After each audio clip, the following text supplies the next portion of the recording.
नमस्कार, मैं हूँ अमिता पंकज। आप देख रहे हैं राजसत्ता एक्सप्रेस और राजसत्ता एक्सप्रेस खास में बात करने जा रहे हैं महाकुंभ से जुड़ी एक बड़ी खबर के बारे में। महाकुंभ में डुबकी लगाएंगी स्टीव जॉब्स की पत्नी लॉरेन, साथ में करेंगी 15 दिन का कल्पवास। आपने देखा होगा महाकुंभ शुरू होने वाला है और महाकुंभ को लेकर न सिर्फ भारतीयों की आस्था है बल्कि विदेशी भी जो है इसमें काफी आस्था रखते हैं।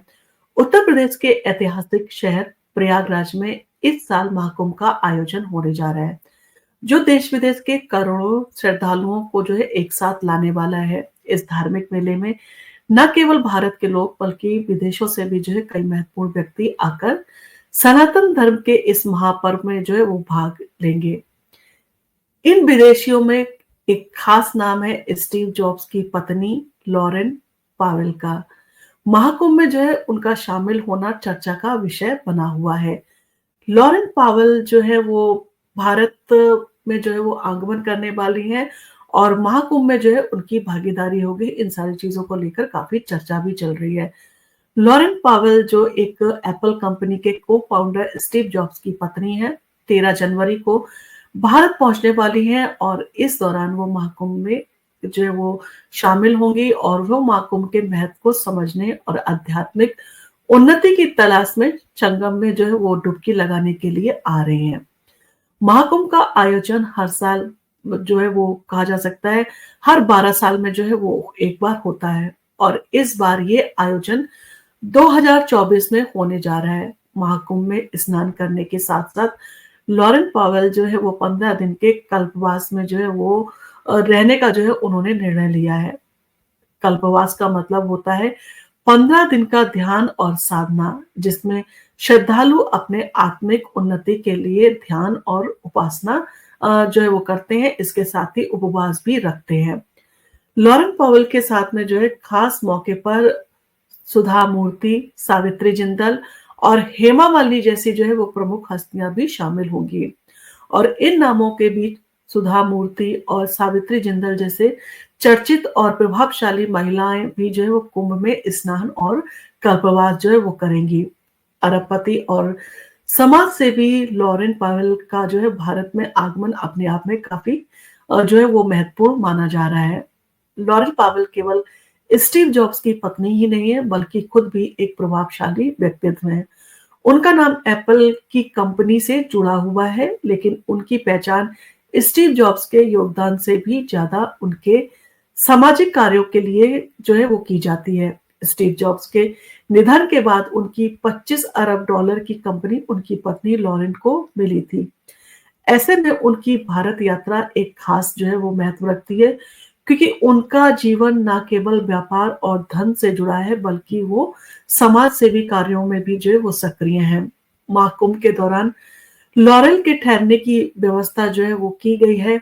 लॉरेन पावेल जो है महाकुंभ के दौरान संगम में स्नान करेंगी और फिर वो जो है 15 दिनों तक कल्पवास में रहेंगी। इस दौरान उन्हें प्रयागराज में निरंजनी अखाड़े के आचार्य महामंडलेश्वर स्वामी कैलाशनंद के जो है वो शिविर में ठहरने की व्यवस्था की गई है।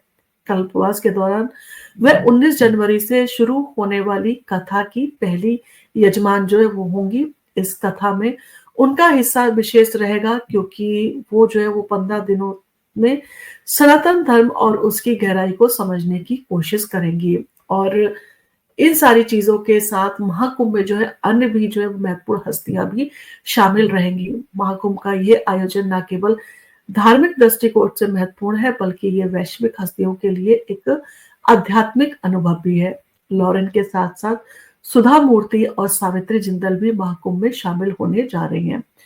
सुधा मूर्ति जो कि एक प्रसिद्ध लेखिका और सामाजिक कार्यकर्ता है, संगम में स्नान करने के बाद उल्टा किला के पास तैयार किए गए एक कॉटेज में जो है वो ठहरेंगी। वही सावित्री देवी जिंदल का ठहरा स्वामी अवधेशानंद और स्वामी चिदानंद मुनि के शिविरों में जो है वो रहेगा और इन सारी चीजों के अतिरिक्त हेमा मालिनी जो कि भाजपा की सांसद भी हैं और महाकुंभ के दौरान जूना अखाड़े के आचार्य महामंडलेश्वर स्वामी अवधेशानंद गिरी महाराज के शिविर में वो ठहरेंगी और महाकुंभ में आध्यात्मिक आध्यात्मिकता का जो है वो संगम होगा, क्योंकि ज़्यादातर लोग जो है वो अध्यात्म की भावना से वहाँ पर आते हैं और उनका लगता है कि ऐसे शुभ शुभ मौके पे अगर वो ध्यान और साधना करते हैं तो काफ़ी उनकी सफल रहती है साधना और ध्यान का। तो महाकुंभ का आयोजन न केवल हिंदू धर्म के अनुयायियों के लिए जो है होता है, बल्कि अन्य धर्मों के लिए भी जो है आध्यात्मिक जागरण का एक महत्वपूर्ण अवसर होता है। और इस बार महाकुंभ और भी खास हो रहा है, क्योंकि इसमें बड़ी संख्या में विदेशी मेहमान भी जो है वो शामिल हो रहे हैं। इन दिग्गजों ने के महाकुंभ में शामिल होने से ये आयोजन जो है और भी अंतर्राष्ट्रीय स्तर पर चर्चित हो गया है। महाकुंभ में शामिल होने का ये अवसर लॉरेन पावेल, सुधा मूर्ति और अन्य वीआईपी महिलाओं के लिए जो है एक अनूठा अनुभव जो है वो होगा।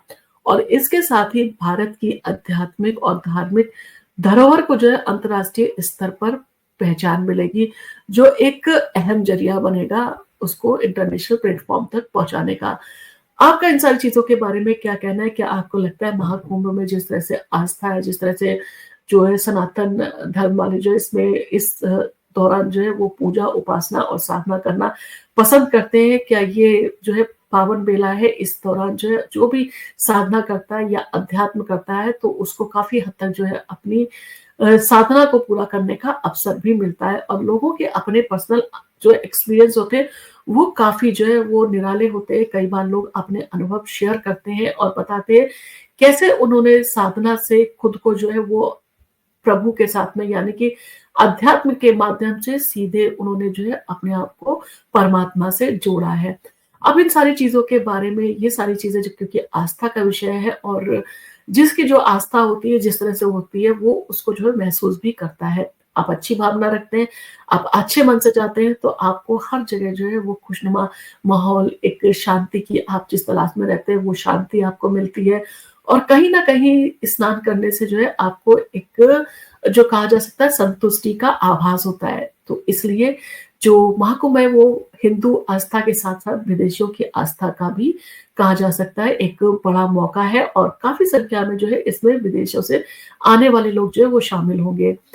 आपका इन सारी चीज़ों के बारे में क्या कहना है? आपका क्या कहना है योगी आदित्यनाथ ने जिस तरह से महाकुंभ के आयोजन में जो है कहा जा सकता है कि अपनी पूरी ताकत और अपना पूरा जो है वो जितने भी व तबका है उसको पूरा जो है वो उसमें लगा दिया है। वो इस आयोजन को बहुत सफल करना चाहते हैं ताकि किसी भी श्रद्धालु को, किसी भी भक्त को, किसी भी तरह की कोई जो है वो दिक्कत ना हो। इन सारी चीज़ों का खास तौर पर ध्यान रखा गया है।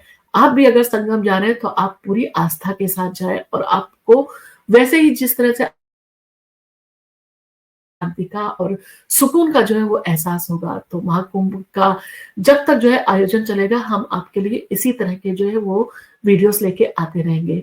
तो आप बने रहिए हमारे साथ और आपको अगर वीडियो पसंद आया हो तो आप इसको अपने फैमिली और फ्रेंड्स के साथ में शेयर कीजिए और आप अगर पहली बार आए हैं या अब तक आपने हमारे चैनल को सब्सक्राइब नहीं किया है तो हमारे चैनल को सब्सक्राइब करना ना भूलें।